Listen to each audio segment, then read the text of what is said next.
Olá, este vídeo é uma palestra virtual para a terceira jornada de Psicologia, Saúde Mental e Práticas Profissionais, promovida pelo curso de Psicologia da Faculdade Guaicará, em Guarapuava, aqui no Paraná.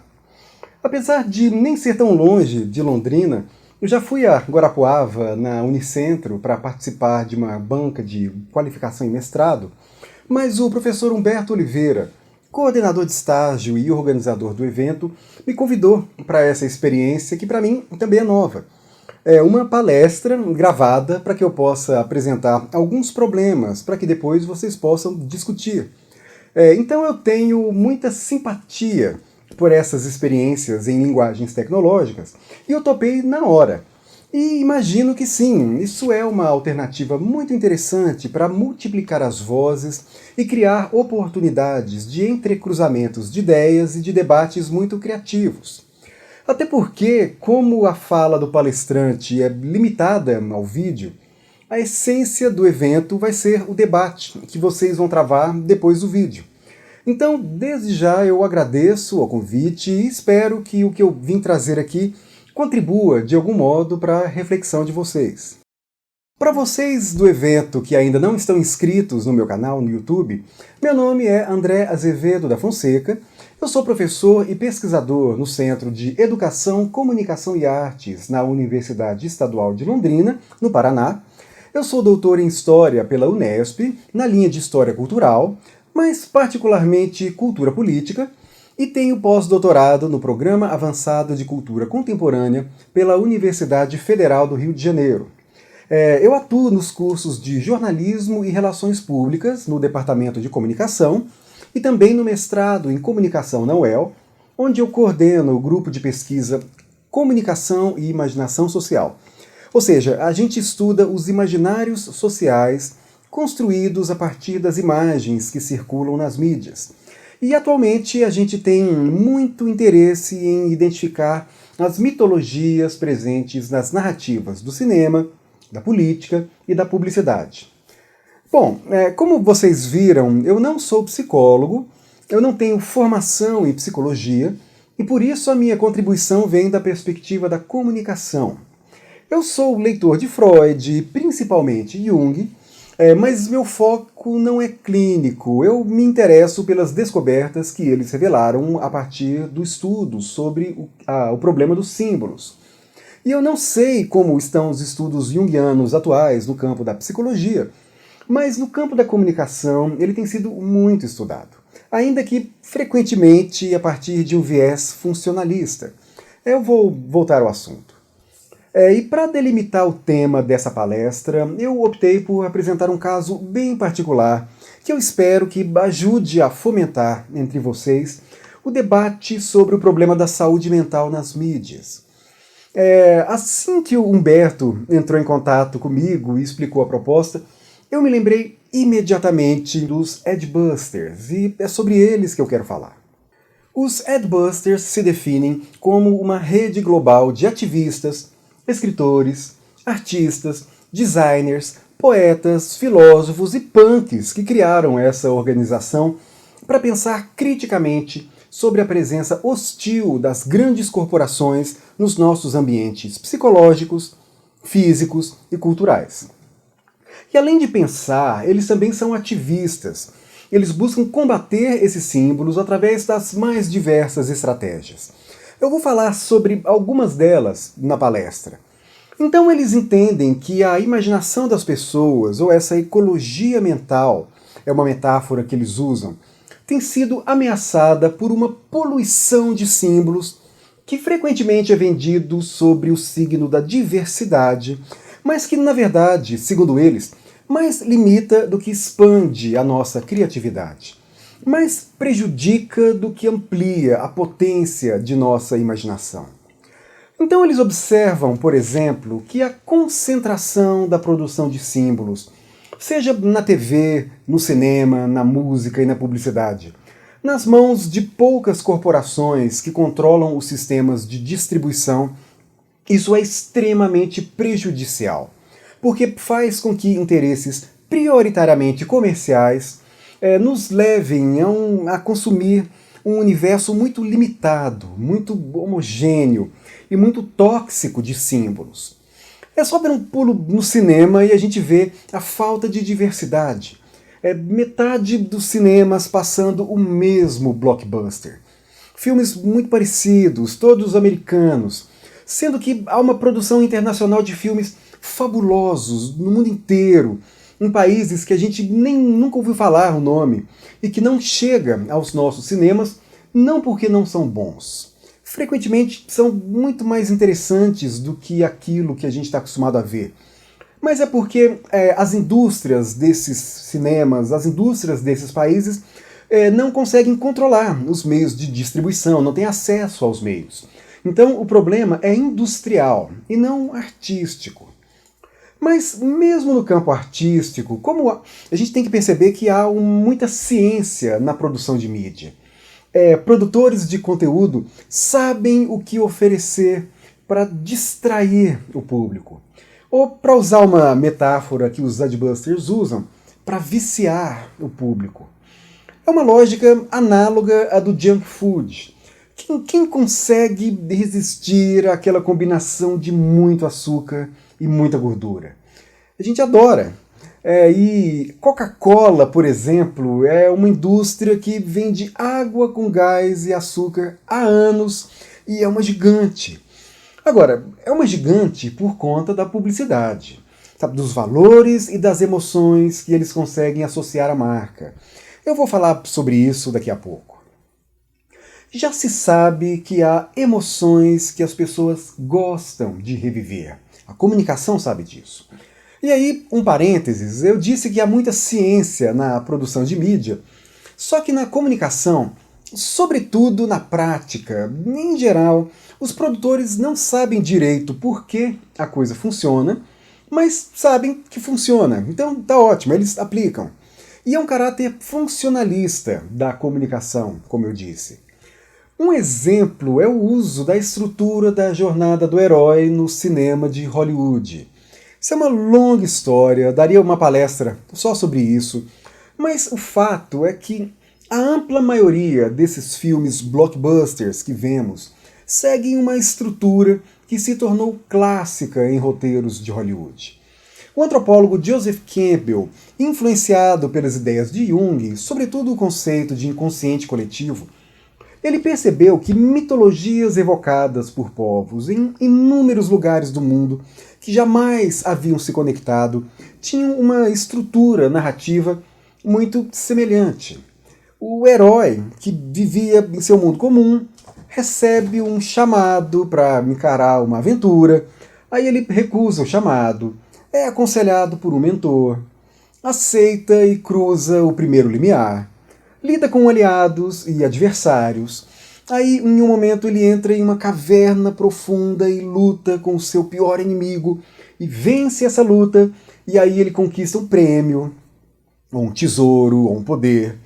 Aí, no retorno para sua comunidade, ele se depara com um inimigo mais forte do que ele. Aí, ele luta de novo e morre. E fim da história. Mas aí, alguma coisa acontece, alguma magia, alguma força sobrenatural faz com que ele ressuscite, vença o inimigo e retorne para casa transformado, cheio de experiências. A gente nunca deixa de vibrar com essa narrativa. Esse ciclo heróico que vai da descoberta ao amadurecimento, da morte à ressurreição do herói, está presente em infindáveis mitologias e religiões no mundo inteiro, em todos os tempos. Então, essa estrutura, que é comum a várias culturas, tem sido amplamente utilizada em roteiros cinematográficos e principalmente em Hollywood, e isso em filmes de qualquer gênero. No romance do casal que se conhece, vive aventuras e termina e reata no final, até os filmes de herói, que são onipresentes no cinema. Em qualquer época do ano tem filme de herói. Em desenhos animados que exploram os percalços do amadurecimento, que é um tema que tem se tornado cada vez mais comum. Então, mais ou menos assim, histórias diferentes, a mesma estrutura. Por algum motivo, a gente adora reviver isso. Parece que é uma relação muito próxima à relação sagrada com uma narrativa religiosa. Edgar Morin brinca que não há ateu no cinema. As pessoas vão lá para transcender. Elas abandonam por 2 horas a sua realidade naquela sala escura, sonham juntas, se emocionam juntas e saem cultuando os seus ídolos. A indústria do culto aos ídolos do cinema, da música, o chamado Star System, como se refere a Edgar Morin, as estrelas do cinema, movimenta bilhões. Talvez a gente pode dizer que é a religião mais popular e mais lucrativa do planeta. Mas o que eu quero dizer é que o cinema aprendeu isso. Eles nem sempre sabem direito por que as pessoas continuam vibrando com essas histórias, mas como funciona, eles aplicam.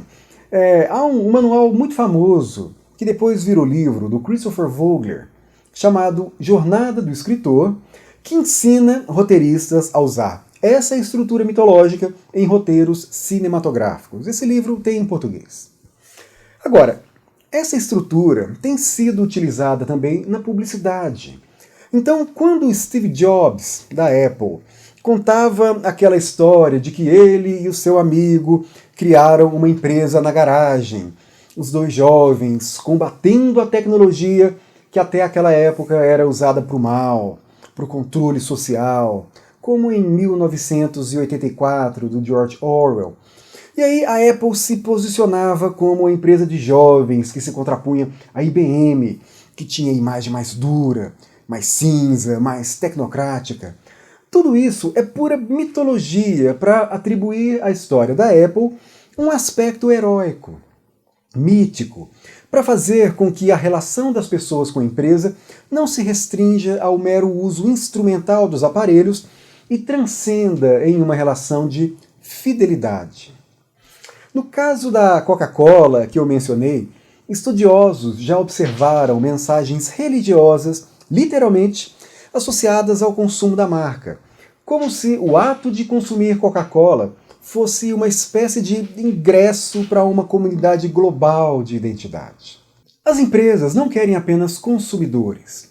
Se a indústria do cinema quer fãs, ou fiéis adorando seus ídolos, as empresas querem fiéis adorando as suas marcas, da mesma forma que uma igreja. Isso é estudado em cursos de publicidade.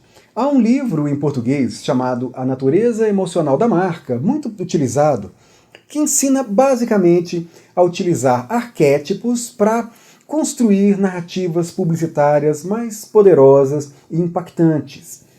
Em inglês, há um livro chamado Primal Branding, do Patrick Hanlon, recomendado aos youtubers pelo próprio Google, que ensina exatamente isso. Como construir uma narrativa para atribuir um aspecto mitológico à sua marca, para atrair o consumidor com um apelo muito mais poderoso do que o conteúdo em si. Isso é clássico na publicidade. O feijão com arroz do publicitário é atribuir uma sensação, uma emoção ao produto. É fazer com que o consumo daquela marca seja associado a uma emoção. Então a gente vê propagandas de celular sugerindo que o consumo daquela marca vai trazer uma sensação de felicidade, de autonomia, de gozo pela vida. É o slogan do Magazine Luiza, né? Vem ser feliz. Ninguém quer um refrigerador, a gente quer ser feliz. E o que faz com que você escolha esta ou aquela marca, esta ou aquela empresa, em um cenário de concorrência e de produtos que às vezes têm um padrão muito semelhante, às vezes até o mesmo preço, o que diferencia são as sensações que a marca promete na propaganda. São as emoções associadas ao consumo daquele produto. E em uma sociedade cheia de crises de identidade, cheia de gente infeliz, fica muito mais fácil produzir mensagens que prometem identidade e felicidade através do consumo. E pior é quando a infelicidade é muito grande e as pessoas passam a querer resolver as suas frustrações através não do consumo, mas do consumismo de produtos e marcas que as pessoas não necessariamente precisam.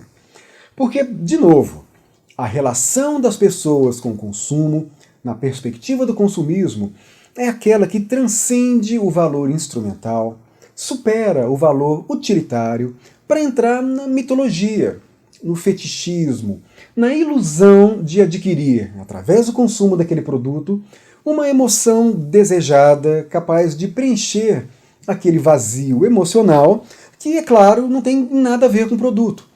É o status que o consumo daquela marca em particular oferece. É a sensação de identidade que a ostentação daquela marca sugere. Então, tudo isso para dizer que há ciência sustentando muita produção na mídia. Os Adbusters entendem que tudo isso é um grande problema a ser combatido. Lembrando, eles não são apenas críticos, são ativistas também.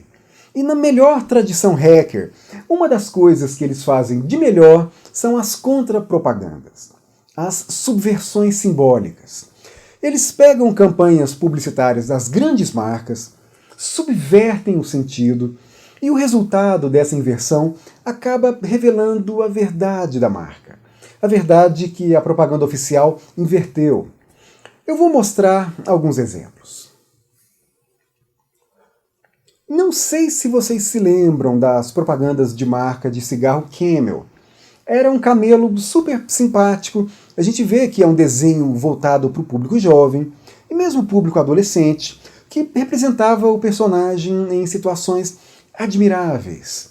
O camelo na piscina, de óculos escuro, sensualizando de terno, ou seja, associando o consumo de cigarro Camel com essas sensações.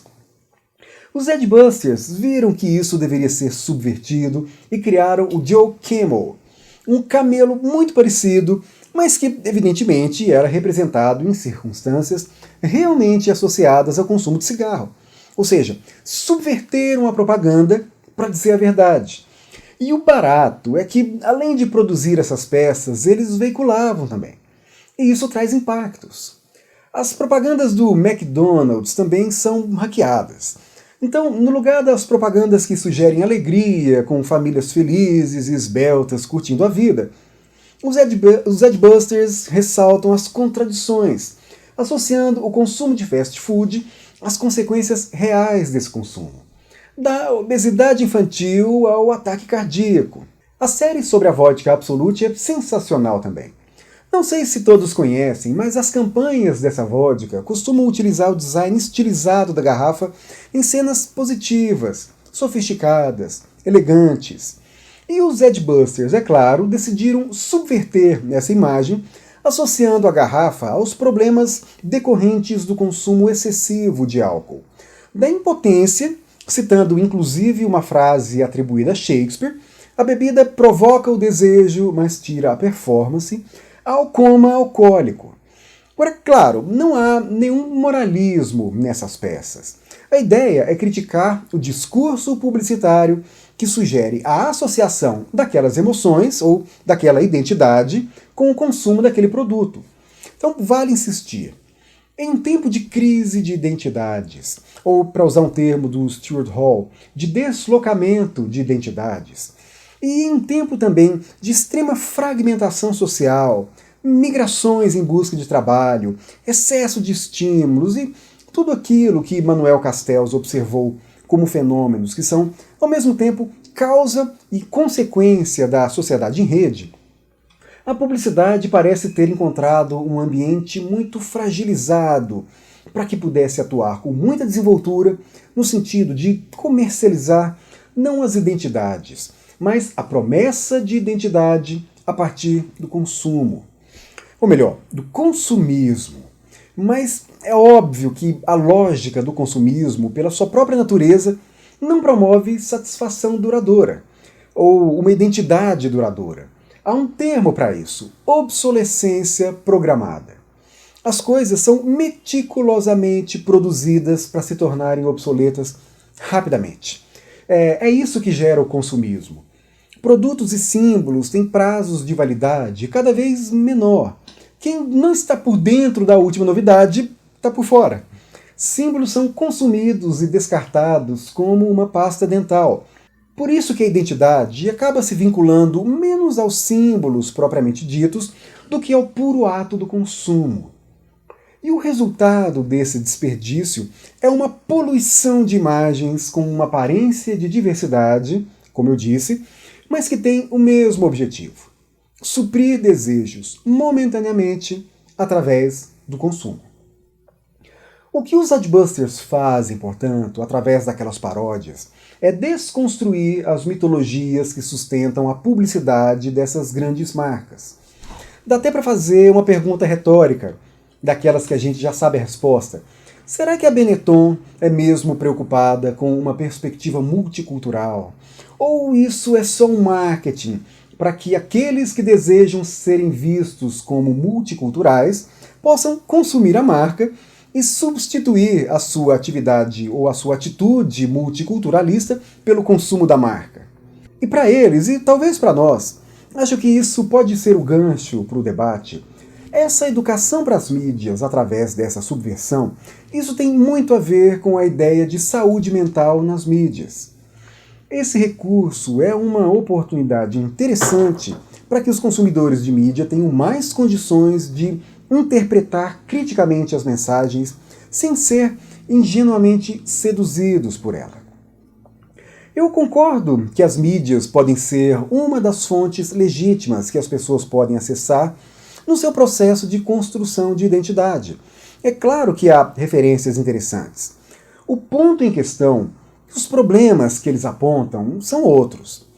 Em síntese, diríamos que o consumismo, aquela ânsia inesgotável que substitui a busca por identidade pelo consumo, e também a restrição e a consequente repetição de símbolos provocado pelo controle das corporações de grande parte dos símbolos que constituem as nossas próprias referências culturais.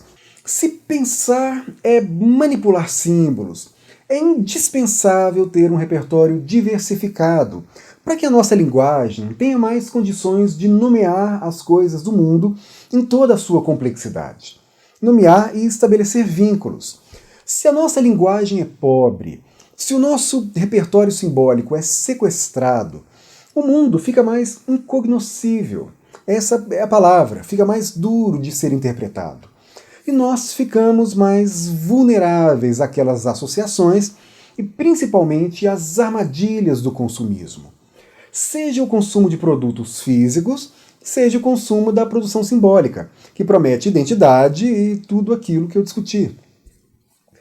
Bom, eu acho que é isso que eu tinha para dizer no tempo deste vídeo. Eu ficaria falando dias aqui sobre esse problema, mas eu entendo que Humberto tem razão, no sentido de que a proposta do evento é estimular o debate. Então eu espero ter conseguido derrubar uma peça nesse dominó, e agora é com vocês. Mais uma vez, obrigado pelo convite, e é claro, quem quiser conhecer os vídeos do meu canal, anota aí o endereço e não deixe de se inscrever. E se for comentar algum vídeo, fale que você participou deste evento, porque aí eu fico mais atento e respondo o quanto antes, para a gente poder continuar esse debate no ambiente virtual também. Então é isso. Bom debate, divirtam-se e juízo.